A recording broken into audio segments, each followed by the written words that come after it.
അസ്സലാമു അലൈക്കും വറഹ്മത്തുള്ളാഹി വബറകാതുഹു. കഴിഞ്ഞ പ്രാവശ്യം സൂറത്തുൽ ഹദീദിലെ ഒരു ആയത്തിൽ നമ്മൾ പറഞ്ഞു, ഈ ദുനിയാവിൽ ഒരു മനുഷ്യന് സംഭവിക്കുന്ന എല്ലാ കാര്യങ്ങളും ഒരു നിശ്ചിത രേഖയിൽ എഴുതപ്പെടാതെ സംഭവിക്കില്ല എന്നുള്ളത്. അപ്പോൾ വരുന്നൊരു ചോദ്യമാണ്, അല്ലാഹു സുബ്ഹാനഹു വ തആല അങ്ങനെ എല്ലാവരുടെയും വിധി പൂർണ്ണമായും മുമ്പേ തീരുമാനിച്ചിട്ടുണ്ടെങ്കിൽ പിന്നെ മനുഷ്യന് ഇവിടെ എന്ത് ചെയ്താലും അതിൻ്റെ പരിണിത ഫലം അവൻ ഉദ്ദേശിക്കുന്ന രൂപത്തിലല്ലേ ആവുകയുള്ളൂ. പിന്നെ എന്തിനാണ് മനുഷ്യരിങ്ങനെ ഇബാദത്തുകളും ചെയ്യുന്നത്, അല്ലെങ്കിൽ സമ്പത്തിന് വേണ്ടി അവൻ അധ്വാനിക്കുന്നത് എന്തിനാണ്?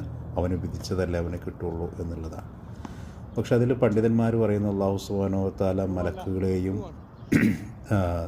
ജിന്നുകളെയും ഇൻസിനെയും, അതായത് മനുഷ്യനെയും ജിന്നിനെയും സൃഷ്ടിച്ചിട്ടുള്ളത് അല്ലാഹു സുബ്ഹാനഹു വ തആല അവന് ആരാധിക്കുവാൻ വേണ്ടിയാണ്.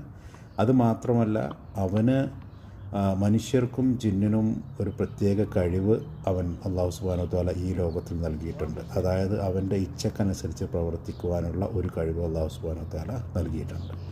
ആ ഇച്ഛക്കനുസരിച്ചിട്ട് അവൻ പ്രവർത്തിക്കുമ്പോൾ അവൻ്റെ ഓരോ പ്രവൃത്തിയും അവൻ ചെയ്തു കഴിഞ്ഞാൽ എന്ത് സംഭവിക്കും എന്നുള്ളതാണ് ആ രേഖയിൽ എഴുതപ്പെട്ടിട്ടുള്ളത്. അതായത് ഒരു വ്യക്തി മറ്റൊരു വ്യക്തിയെ തല്ലിയാൽ എന്ത് സംഭവിക്കും, അതിൻ്റെ കോൺസിക്വൻസ് എന്താണെന്നുള്ളത്. അല്ലെങ്കിൽ ഒരു വ്യക്തി ക്ഷമിച്ചു കഴിഞ്ഞാൽ എന്ത് സംഭവിക്കും.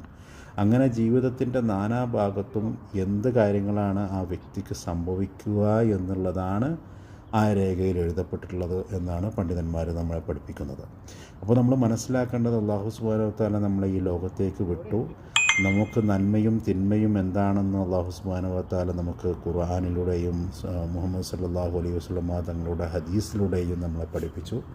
അവിടെ നിന്ന് നമ്മൾ നന്മ തിന്മകളെ നമ്മൾ മനസ്സിലാക്കിക്കൊണ്ട് നന്മ പ്രവർത്തിച്ചുകൊണ്ട് ഈ ലോകത്ത് മുന്നേറുക എന്നുള്ളതാണ് നമുക്ക് ഒരു മനുഷ്യൻ എന്നുള്ള നിലക്ക് നമുക്ക് ചെയ്യാവുന്നത്.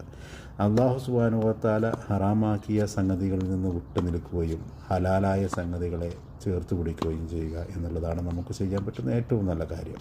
ഹറാമായ കാര്യങ്ങൾ വളരെ വളരെ കുറഞ്ഞ തുച്ഛം കാര്യങ്ങളെ ഈ ലോകത്തുള്ളൂ. പക്ഷേ നമുക്ക് തോന്നും ഒരുപാട് കാര്യങ്ങൾ നമുക്ക് വിലക്കിയിട്ടുണ്ടെന്ന്. ഹലാലായ കാര്യങ്ങളും ഹറാമായ കാര്യങ്ങളും നോക്കിക്കഴിഞ്ഞാൽ ഹറാമായ കാര്യങ്ങൾ വളരെ വിരളമായിട്ടാണ് നമ്മുടെ മുന്നിലുള്ളത് എന്നുള്ളത് നമുക്ക് മനസ്സിലാക്കാൻ കഴിയും.